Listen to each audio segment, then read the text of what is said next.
As the shutdown drags on, many government employees are facing their own financial challenges. And as CNN's Polo Sandoval explains, there could soon be delays in government services.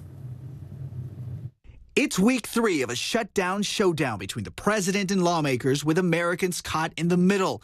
800,000 federal employees considered essential continue to either be furloughed or working without pay. People like TSA officer Brian Turner. I live about a half hour from work, and it's going to come to a point where you say, do I put gas in my car or do I feed my family? Already, hundreds of TSA employees have missed work at major airports across the country. It's fueling concerns of possible security risks and travel disruptions. The TSA insists security for travelers will not be compromised, and that screening wait times remain well within TSA standards. Air traffic controllers may soon be forced to support themselves through other financial means. In Washington state, Alex Navarro says he's able to stay financially afloat for now.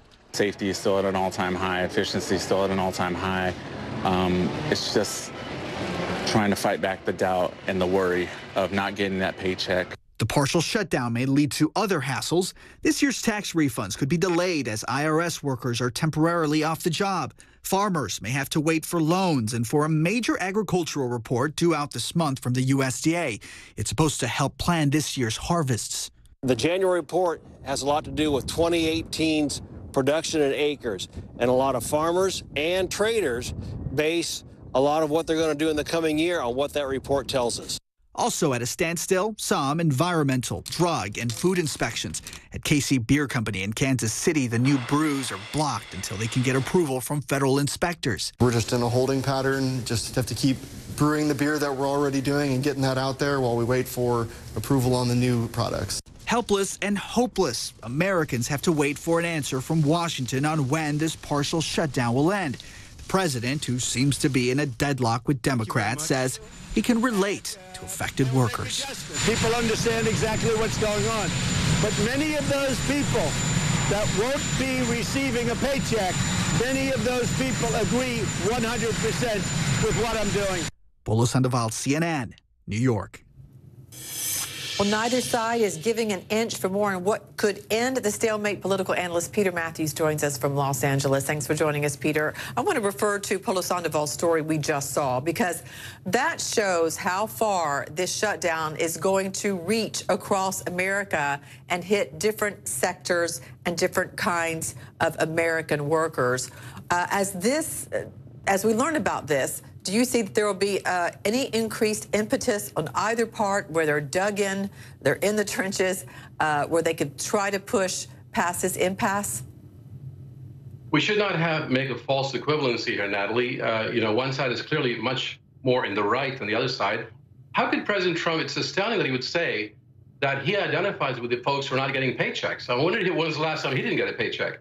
These are folks who are working for the federal government for many, many years, and they don't even know when their next rent check is coming. And one woman couldn't even pay for her wedding the other day. There's a federal employee, and they're doing so much work for us. And Trump says he identified with that. Why is he doing this to them in that sense? And I think it's very wrong to make a sort of equivalency on both sides. I think the wall is a red herring. It should not be put up there. It should be a separate issue, voted upon separately. That's what the Democrats want. And certainly Trump wants to link it because he cannot win on his own on the wall as a separate issue. Most Americans don't want the wall. They don't think it's a solution to our problems with immigration. And there's other solutions that will be much better.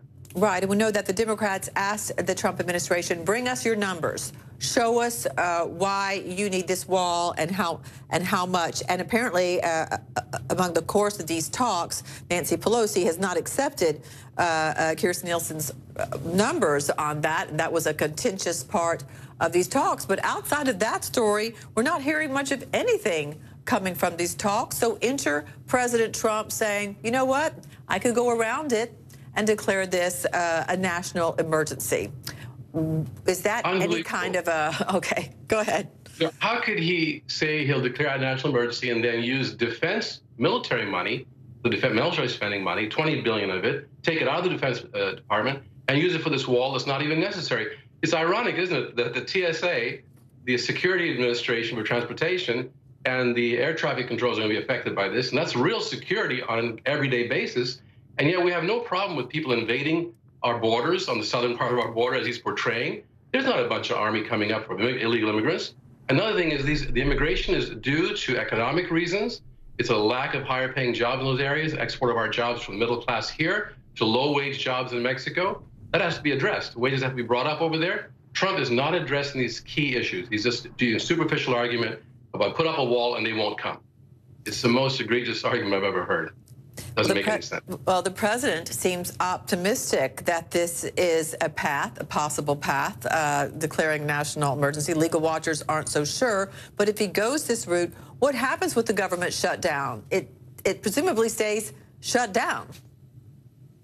It will, because the funds won't come in. It has to be budgeted and voted upon still by Congress.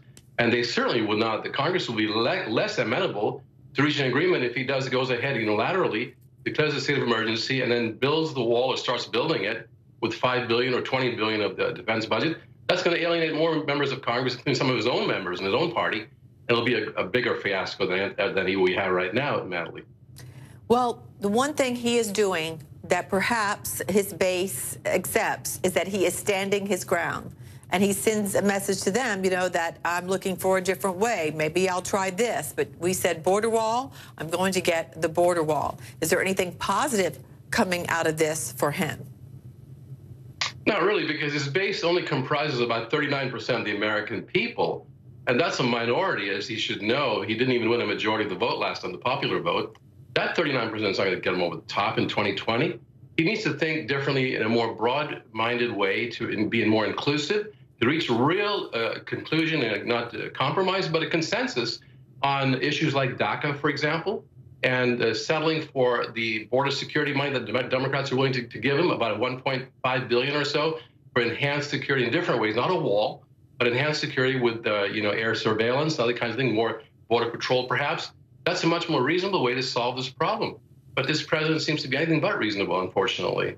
And it's going to be a major problem for the American economy. The stock market's not going to like it. Stock market's already had major problems, up and down volatility, because of this uncertainty of what he's going to do about these things. Yes, there are a lot of signs out there that this isn't maybe the best week for this president, facing problems on many fronts, and certainly with the border wall. Peter Mathews, we always appreciate you joining us. Thank you so much, Peter. Thank you, Natalie. My pleasure.